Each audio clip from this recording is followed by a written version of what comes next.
There are so many posts on YouTube and TikTok and everywhere about mass layoffs and people losing their jobs and things like that, right? The economy is struggling. So there might be a different or another option for you if you are like a young person, don't really have many responsibilities currently in your life. Why not go and teach English in China or in Vietnam or in Taiwan or one of these places? Here are a few clips about teaching English in China. A few days ago, I posted some videos on TikTok, and I didn't expect so many people to leave comments encouraging me. I want to say you are all so kind, and I'm deeply touched. A friend suggested that I could talk about what kinds of jobs foreigners can do in China. I think this is a great idea because I have hired foreign friends for work.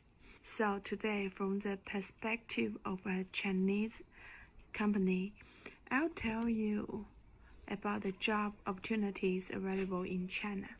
There are 3 jobs with high salary and demand at present: anchors, models, and teachers. Let's go through one by one. First, anchors. China's cross-border business is currently booming. I just need to stop her there. The anchors that she's talking about is they bring an English speaking person onto a like a game show or something like that, and they would ask him questions. Usually somebody would translate, or he has a basic Chinese speaking ability, and he would answer. So he would be like a host of a show, and they pay them quite well for that.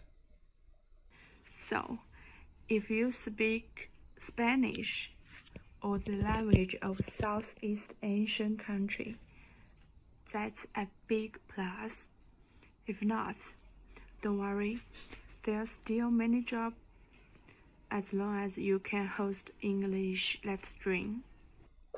English live stream, that brings into the live streaming teaching, right?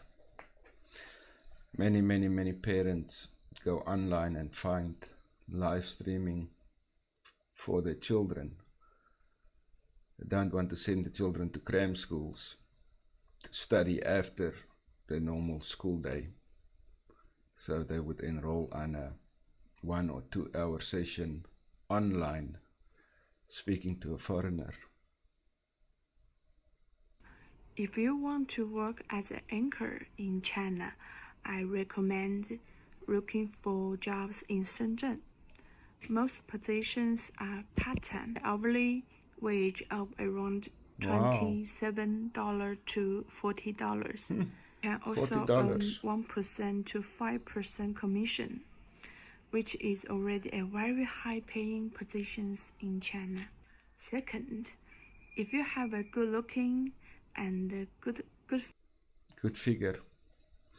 This is the part that they do not tell you. Unfortunately, they are extremely racist. Not me saying it. We will hear it later on as well. I don't know, it's a whole cultural view. They are looking for the blonde hair, blue-eyed kind of person. I'm just saying.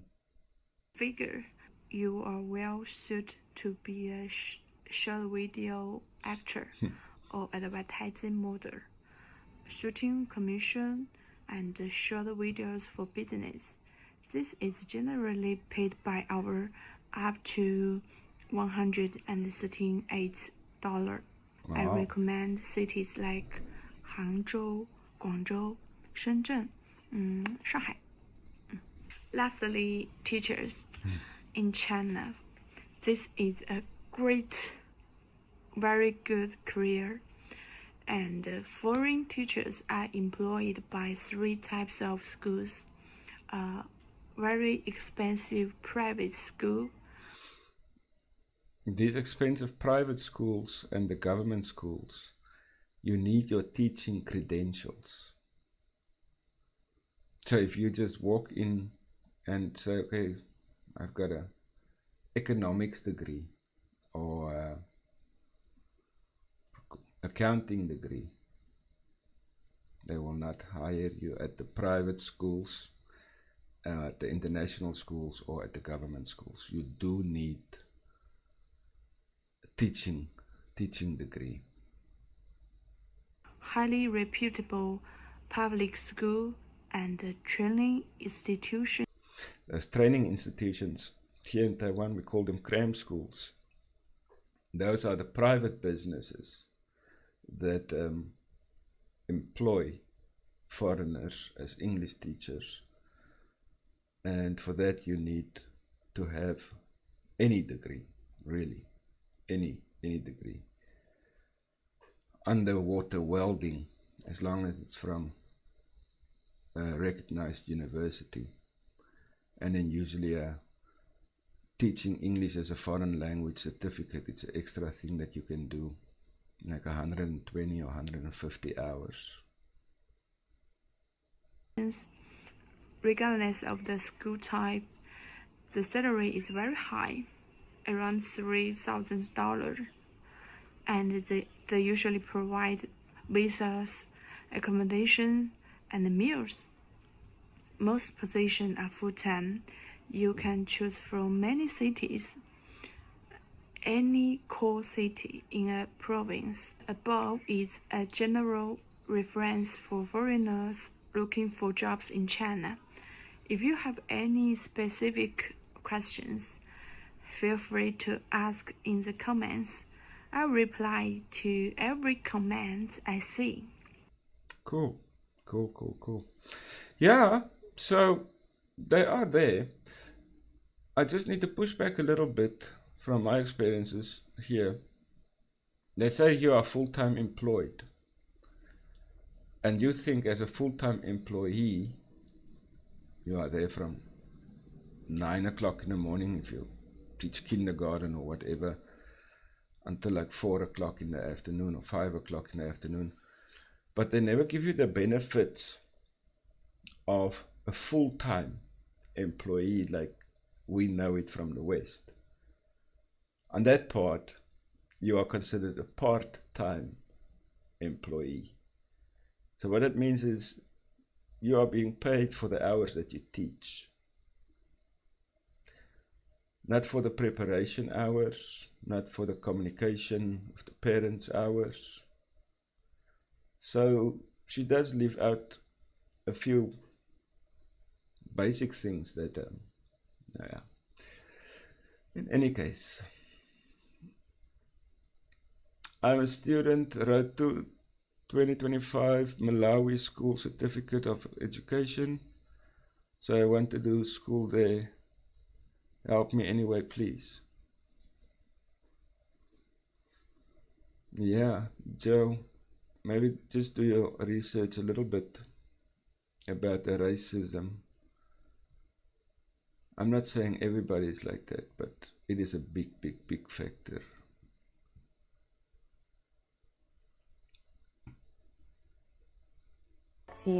Live streaming in China, while their CV, their job skills are good. Most of people, they tend to follow the crowd. Because my friend have applied in this city, even me, I want to do so. No. Don't just follow the crowd. Apply to where your job skills and experience are mostly in demand. I'm going to mention most of cities for the foreign job seeker in 2025.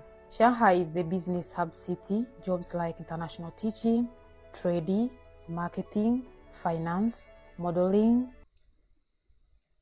These are the big cities where if your company, like Caterpillar or John Deere or whatever, Harley Davidson, if they have like a representative office in these big cities in China, then foreigners go and work there, right? So you are just, it's just like a branch office from your company.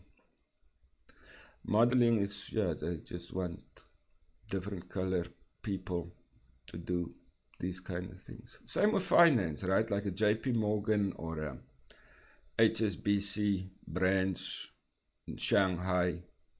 I mean, you still work for HSBC or for JP Morgan or Goldman Sachs or whoever these guys are. Acting, but they always prefer Western nationalities, white people from US. Did you hear what she said there? Prefer Western nationalities, white people from US, UK, and other Western countries. Beijing is the capital city. They prefer everybody here. A lot of opportunity in Beijing. You can do international trade, international research, teaching to the university, English teaching, work with national companies. It is how you position yourself in Beijing. Hangzhou is the home of Alibaba. If you are good on conducting live streaming, e-commerce, your Chinese language is good. That's another one, eh? You can find most probably any job you want to in Taiwan, in China, if you can speak the language correctly. And not like university where you studied the language. You have to like know their slang and the short speech and all those kind of things as well. So that's why you don't see foreigners just being in a corporate office of a bank, of a normal national bank. You just don't see that. Mostly preferred here. Shenzhen is the tech hub city, perfect for AI, investment in startup, digital asset investment, international lab and medical research, international teaching. Guangzhou is for everybody. If you want to do business, product exportation is the best place for you. Chengdu is the cheapest city, strong in education and teaching.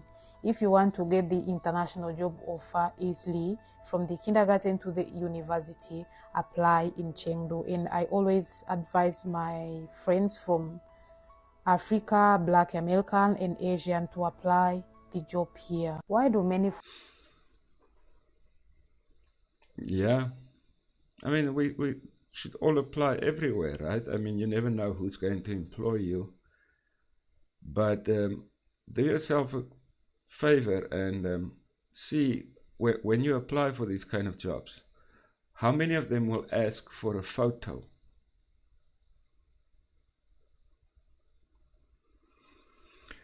And that's the one thing. Then another is it doesn't matter how high up you've studied.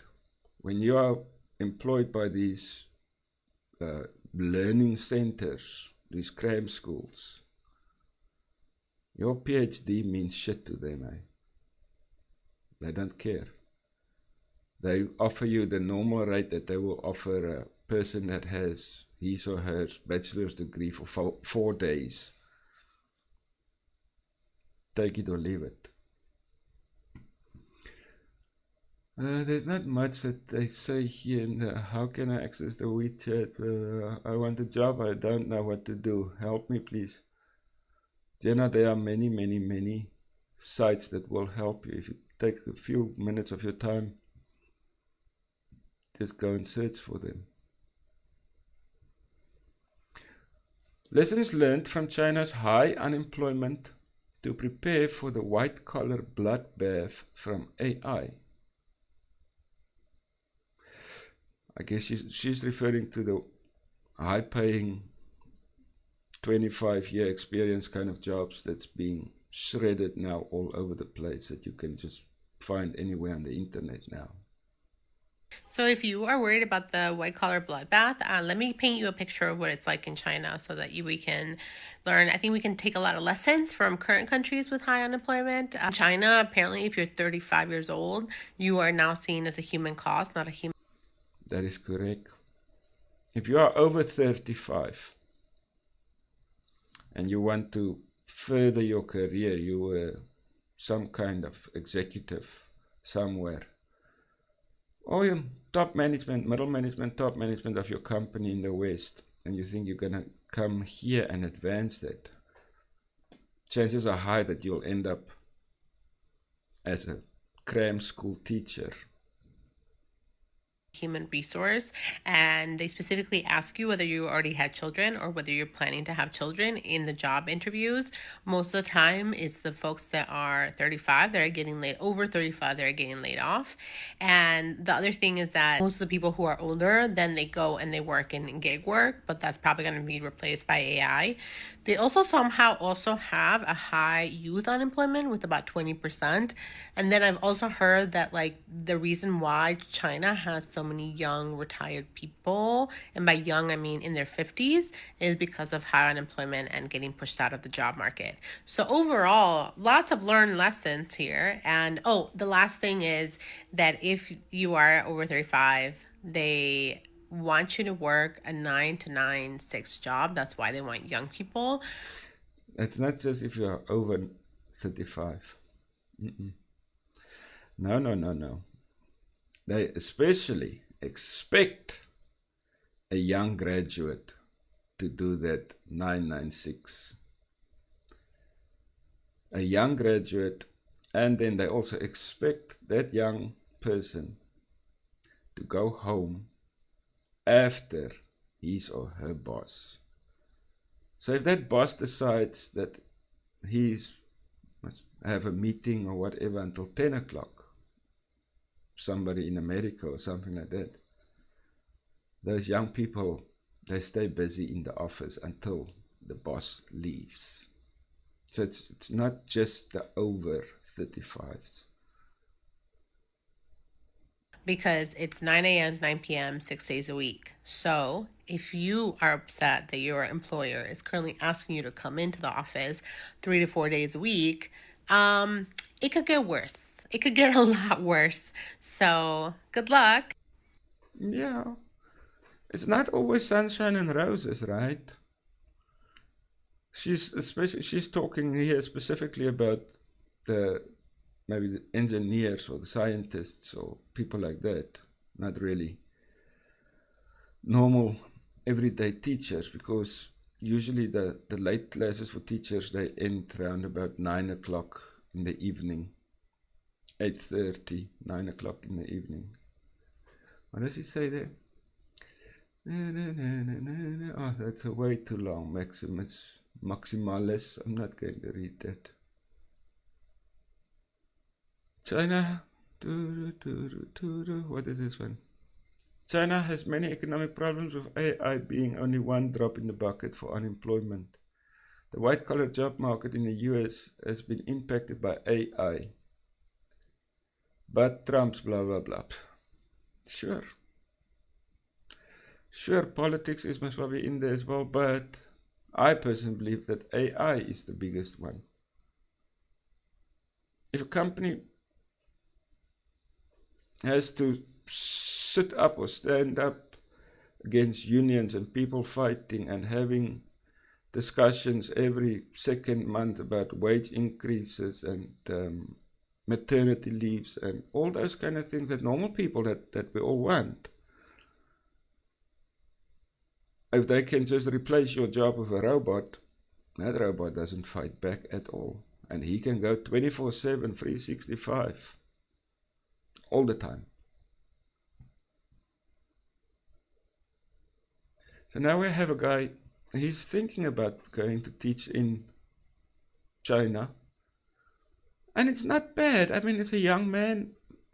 I don't discourage him. I'm just saying, when you walk into these things, just open your eyes, do some research, speak to teachers that are currently wherever you are, right? Why leave the UK? Especially when I already do live in quite a nice place, actually. I mean, yes, the Chinese government is very controversial, obviously, basically a regime, but, you know, they're looking after their own country, strict rules, strict processes, but that's not really always a bad thing, if you think about it. And in many ways, the UK could probably take a leaf out of their book. Look at what's going on in the country at the moment. Many of us are struggling to pay our own way, struggling to live. And then people are coming here from all over the world, on many occasions illegally, and having everything paid for them. And they're not really having to try for it or work. And if they do work, they're working illegally as well. And we're paying our taxes for them to live, essentially. Just take the dentist situation at the moment, you know, it's already going the same way as the rest of the world. We're having to pay monthly fees for our dental plans and then pay appointments on top. My next appointment for my son is going to be around £5,000 just to get him treated. So that's no different to anywhere else in the world where they use insurance. Many professionals here in the UK are struggling. Even our teachers here in the UK are really struggling. You know, it's costing £1,000 plus. Just speaking about teachers in the UK and the US, and I've seen a lot of clips of teachers just being massively disrespected, like kids throwing things at teachers and, you know, calling them names and not doing work and all that kind of nonsense that happens in the West. That does not happen here. Kids are in the class, they study. They study, they listen. Some of the hours are quite long, but they do not do that disrespecting thing that is going around on TikTok and social media. For rent in most cities, it's just not manageable. So if I can go to China and be a teacher, teach the locals English, and they're going to pay for my accommodation, pay for my flight to get there, I'm going to have lower living costs and a similar wage to the teachers in the UK, if not higher in some places. Then why wouldn't I do it, hey? Yeah. And I get to see some new parts of the world and be with my son. You know, as British citizens, we're very proud people and we're passionate about our country, but the country's not really looking after us at the moment. So why not go somewhere where they look after their country and they have really strong incentives for us to go there, and they're going to look after us as well? Then why not? Make sure you give me a follow my... Sure. What is his name? What is he? Jamie Goes East. It's true. I mean, people just struggle. People just... At the end of the day, people just want a normal life. I mean, he's talking about the medical bills for his son, whatever medical bills. I don't know the specific system that they have in China, but here in Taiwan, you have like a monthly general medical aid that all citizens pay in, and you can just go and visit the dentists or you go to the hospital, you use that medical card. So yeah, no, there is a massive social net in these countries. You have two young girls, and this is what I'm saying. So if you are of this age, 22, 25, under 35, I guess. No, not really under 35. I mean, I've seen old people teaching, right? I mean, in any case, they have their first school day as teachers. It's actually very nice. It's cute.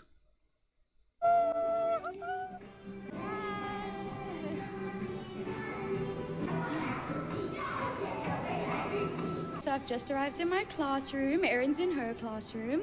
Time to start prepping for my first lesson. Ignore my sweaty, glowy face. It's like 35 degrees Celsius and I'm still adjusting to the climate. Okay, so it's first week, so we're not going to really have like a proper lesson. It's going to be more of an intro. So at least that'll be pretty chill to prepare. And I'm going to try and make a little PowerPoint about myself as well to introduce myself. But our system is down and I don't yet know how to use Chinese internet. So I'm going to have to use my phone to make a PowerPoint, but it shouldn't be too bad. It's now 8:42. I think the students arrive at 9, so I better hurry. But I do have a few lessons to prep in between, so it's fine. Okay, turns out the students actually arrive at school at 8 a.m., but they were at flag raising until 9. So first 2 lessons of the day are maths and Chinese, which are both in Chinese. Then the students... She's a homeroom teacher I guess, in a public school. So it's not as if you are there the whole day. You are employed as a teacher from 9 to 4, 9 to 5 or something like that. But you don't teach like every single class. I mean, if you are a homeroom teacher, you are looking after 35 or 40 little students. And they have different subjects, right? Of which 1 or 2 might be English, or 40 minutes that you have to teach. have a little break time where they get to run around outside for 40 minutes. It's cute. So I didn't get to film it, but I had my first 2 English lessons of the day, and then the students had lunch at 12 o'clock. And then the teachers get a nice long lunch break from 12 till 2:15. Lunch is free, so we can't really complain about the food. Then we have our last few lessons for the day. It is so hot. When I tell you we are dripping in sweat. Like dripping, drenched. It's like a swimming pool on our body. It's 4:45 and it's home time. Yay, we made it through our first school day. It's our first day. Yeah, that's cute. Honestly, once my children or my grandchildren reach this age, why not? Take a gap year. Take 2 years. Go and do something like this. Experience it.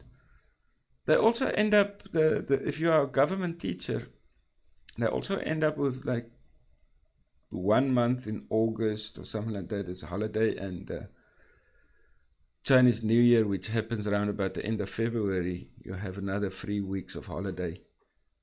Go and travel. Go and see the world. If you are young, I don't know if one can do this really as a 40-year-old. Let's look. Next ones we have. Okay, what does she say? Teaching English in China. Okay, but how? I've heard the only thing you can be realistically is an English teacher. Net? I will tell you that is the case, but let's listen to what she is saying. I need to preface this with, I am not a recruiter. Please do not ask me for jobs. I can't help you get jobs. I can only give you advice on how to get them. I can't get you the job myself. But this is not true because, well, it's kind of true, just not the only English teacher part. You can be a teacher of anything. You could be a science teacher, a PE teacher, a drama teacher, music teacher, etc., etc., etc. You don't have to only be an English teacher. Just to add on to her comment there, which she doesn't, I don't think you can be a science teacher at an international school or government school, but you do need the teaching degree. It is not a normal person of a normal degree, a corporate degree, that can just go in and say, oh, now I want to teach science.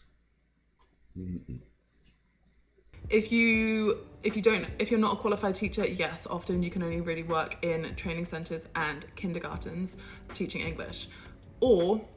But also another limitation, if you don't want to be an English teacher, is Mandarin, Chinese. You need to speak the language. There aren't many offices in China that only speak English, unfortunately. I looked into it when I thought I didn't want to be a teacher anymore in China, and then I pivoted and I still want to be a teacher in China.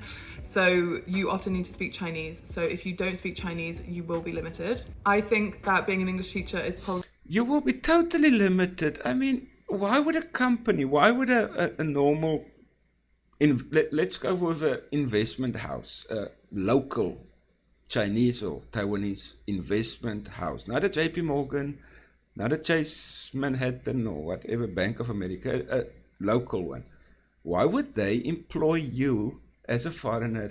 You can't speak to their customers, you can't understand any queries that they have. You can have 20 years of business management. Why would they employ you? Probably the easiest job to get in China, which is why a lot of people are English teachers in China, but it's not the only job that you can do here. Let me know if you have any more questions about living and working in China, and I will do my best to answer them. Sure, it's not the only job that you can do here. I mean, if you go and look very hard, you might find a unicorn somewhere as well. It is the norm. It is what 99.9% of people end up being English teachers. And I mean, you just have to take in all the responsibilities that come with that, right? And what does she say there? I'm a HOD in physics and work in China. Lots of opportunities. There you go.